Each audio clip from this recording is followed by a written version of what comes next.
Ah, yes, power leveling yourself to pretty much max level, but not properly understanding your class. This about explains what happened to the three heroes in this episode of The Rising of the Shield Hero. It's exactly what I said a very long time ago, about how Naofumi was, as an individual, he is forced to learn everything. Like Dark Souls. He was like on Dark Souls difficulty, having to figure out everything by himself and figure out how the world works, how techniques work, and he became very good with his tactics. He had to learn all about how his shield works. And when you look at someone like the bow, spear, or sword hero, they're individuals that they already had overpowered weapons to begin with. They were like easy weapons that they were able to instantly go out there, start clearing and killing monsters, leveling up very quickly, and not properly understanding their class. That's pretty much what just happened. They don't understand their class, and because of that, they're getting destroyed for it. It's honestly ironic, really, because you would think individuals like them, always comparing, this world to a game, they would understand that power leveling isn't necessarily always good. It's like any RPG game or MMORPG game, I think many can agree. Like, you have it to where, let's say, example, you start off, you're level 1, and you have, a great weapon, let's say you have a sword or something, and if you have it easy, you're able to get a lot of kills, grind up EXP, and get to, let's say, max level, which is 60 or 100, whatever, and you fly through it. Like, you just go through it very quickly.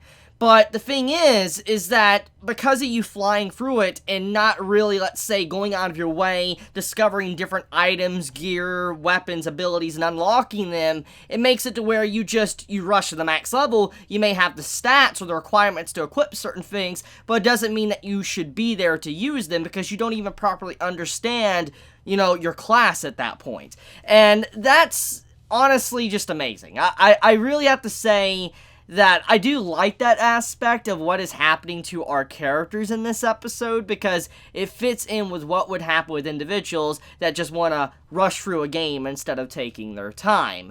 But I feel bad for Naofumi. He's an individual that's literally having to hard carry 3 useless teammates. 3 teammates that pretty much, it would be better if they weren't even there, which they did get knocked out of the fight pretty freaking quickly, but that's pretty much how it felt probably for Naofumi. He's like, it's better if they just weren't even here, because there's such a hindrance that they're not helping at all. It's definitely something to just see, once again, Naofumi having to hard carry a wave, because the 3 heroes cannot learn from their mistakes and also change their point of view on how this really isn't a game, and they just don't want to listen to reason from Naofumi. They're so hard-headed, they just don't want to change. It's obvious why they've led into so many mistakes in these past few episodes or past few waves.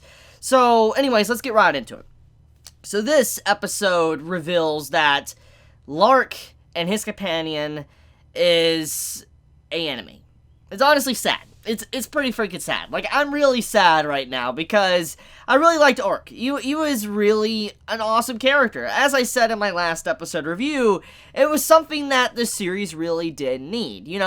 It was nice seeing a male character in the story that was actually, competent. That wasn't Naofumi. And someone communicating with Naofumi that's a male character besides a female that's competent, and he could just, chat with.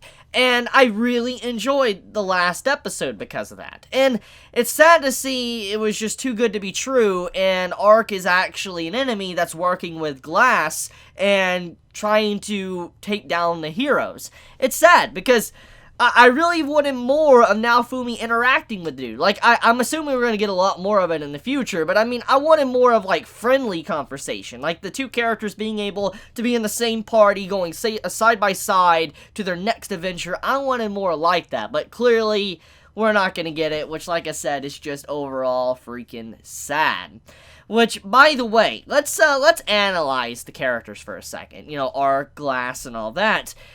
So, it's revealed that Ark and Glass and all them, they are heroes. They are heroes from their world, but from a different world.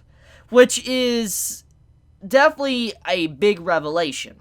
Because this basically lets us know that there is different parallel worlds that are in danger. Like, we already knew technically all the heroes came from their own representation of Earth, or Japan. I mean, this was already clarified at the, beginning of the story, on the first episode, how they were all discussing how they had their own different version they come from, their own world. So, seeing how there is another world that technically needs saving, it isn't too much of a stretch. It's actually been in our face since the very beginning, which, you know what? Props to that. I really do like that setup and build up for a very long time. But getting back into it though, pretty much their objective, which isn't fully explained, but from what we can gather is that their world is in danger. And the world that, our characters are focusing on, Naofumi and his group, they are somehow causing a problem in these other worlds. And that is why Arc and Glass and all them are coming to this world to stop the heroes, or end the heroes completely, for they cannot stop the waves. Basically, what was briefly explained is that they want the waves to wipe out the world, which, when you think about their positioning, it's obvious that they're not bad people, but they're doing things that are against our main cast. It's kind of like this. Our enemies, like, Arc and Glass, they're just on the wrong side. They're on a side that isn't on our side, and if perspectives were changed, we might agree with what they're doing. Like, if we knew everything they were going through, and we were following, let's say, Arc and Glass and what their story was, we might be cheering for them. We might be cheering for them and say they deserve to do this. They need to do this, because we don't really know what is happening to their world and why they were summoned as heroes in the first place. We don't know if they were summoned from, let's say, another parallel universe, kind of like what happened to Naofumi, or we don't really know if they were just created heroes within the world and they're just rising up defending their world, because that does matter a lot too, defending your main world from invaders or problems. And from what we can assume maybe is that the more, the waves are defended and all that, maybe the waves focus on other parallel universes. That's a possibility. That, like, for instance, Naofumi and all the other characters coming in, stopping the waves, it might make it to where the waves might focus on another universe, which is probably what is happening to their universe, and that is why they're trying to stop the heroes, because if they stop the heroes, the waves can just, rampage on this other world, and they can be completely fine in their world, because their people will be completely safe. But that's just speculation.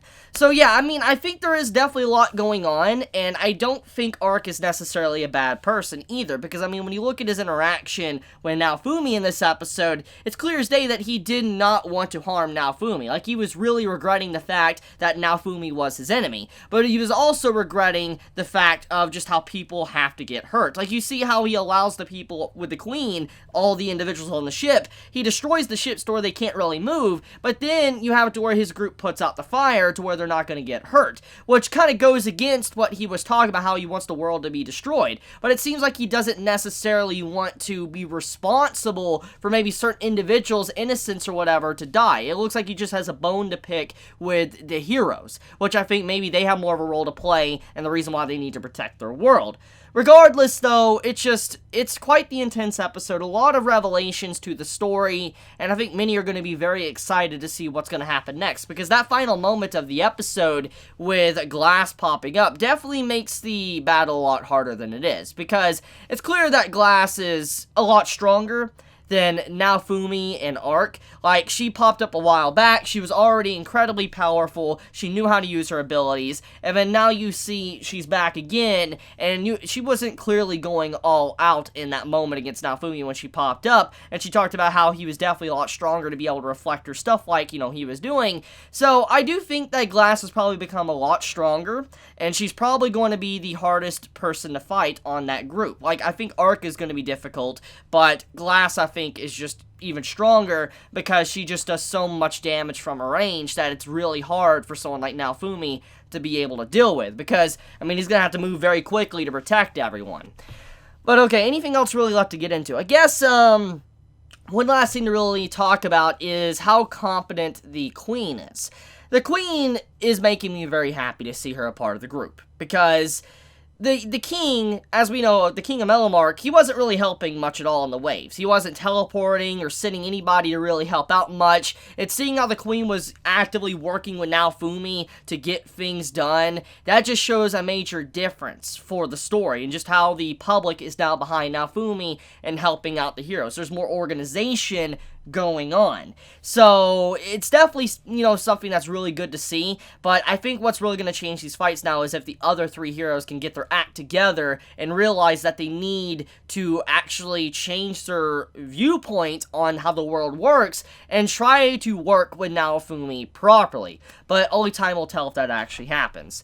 But okay, I love you guys. You have a wonderful day or night wherever you live. If you enjoy my content, please subscribe. If you like this video, please leave a like. And if you want to get notified for whatever I upload a video, please click the bell icon down below. And with that, Chibi out.